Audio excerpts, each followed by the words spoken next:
ආයිබෝවන් දම්මීස් life එත ඔයාලව ඉතාමත් ආදරෙන් පිළිගන්නවා.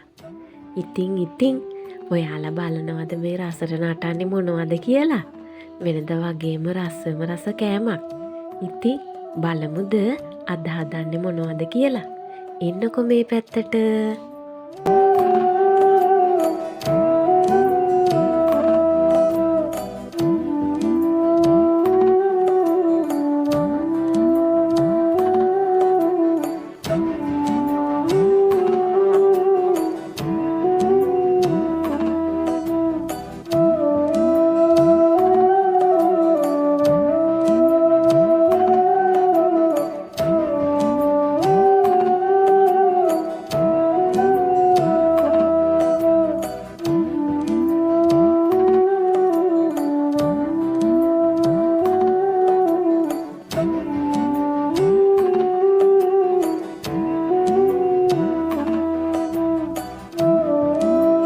හොඳ සාරයට වැවිලා තියෙන නිවිති වැලෙන් මම මෙන්න මේ විදිහට ටිකක් කපා ගත්තා.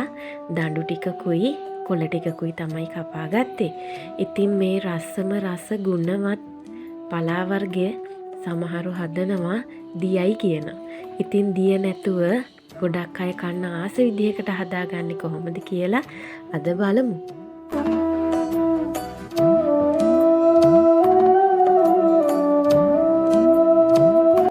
මම නිවිති හදන්න එකතු කරගන්නේ කවුරුත් කන්න ආසම පරිප්පු.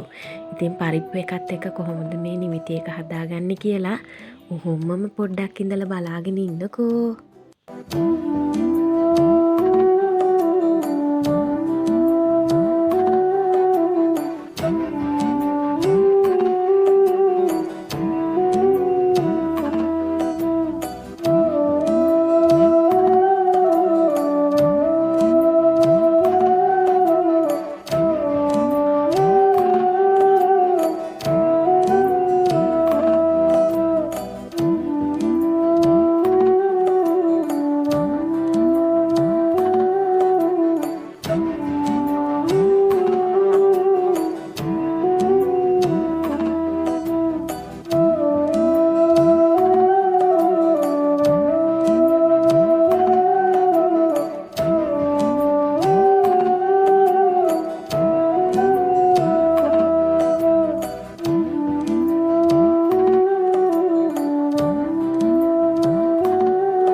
එකේ කිරි ටික හිඳලා මෙන්න මේ ගානට පරිප්පු ටික ආවට පස්සේ තමයි අපි නිවිති කොළ ටික එකතු කරගන්න ඕනේ. මොකද පරිප්පු ටික ගොඩක් ඉස්ම හිටින්න තියෙනකොට නිවිති එකතු කරගත්තොත් ඒකේ වතුර ගතිය උනනවා වැඩි.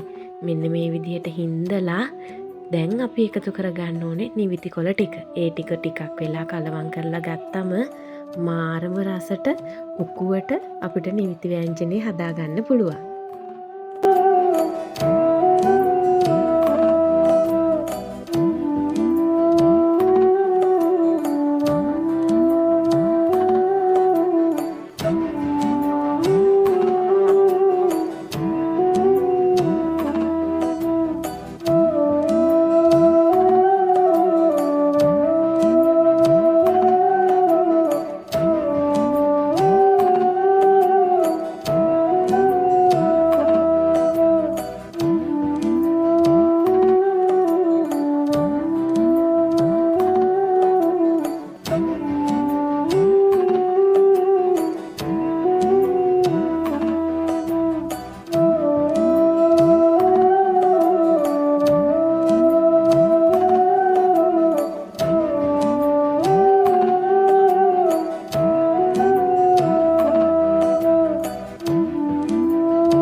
මේක ලංක බාස්මති බත් එක.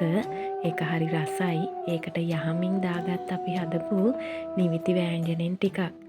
ඉතින් මේ රස ගැලපුමට මං අද හදාගත්තා ගෝව ටිකක් සැරට තෙම්පරාදු කරලා ගත්තාම උඹලකඩත් දාලා මේ ගෝව තෙම්පරාදුව හරිම රසයි.